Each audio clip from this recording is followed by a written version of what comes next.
भुला ना सकोगे मुझे भूल कर तुम।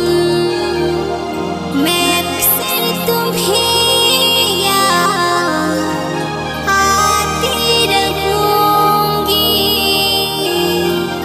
कभी ख्वाब बन कर, कभी याद बन कर।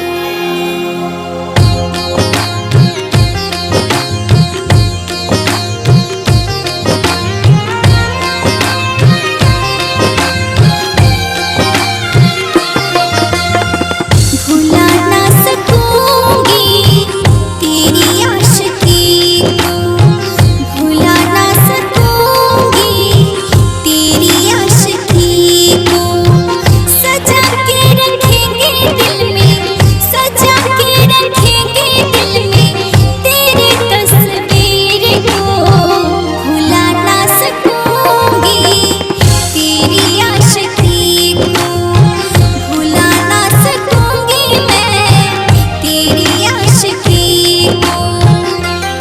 लोग अपना बना के छोड़ देते हैं, अपनों से रिश्ता तोड़ के गैरों से जोड़ लेते हैं। हम तो एक फूल ना तोड़ सके, न जाने लोग दिल कैसे तोड़ देते हैं।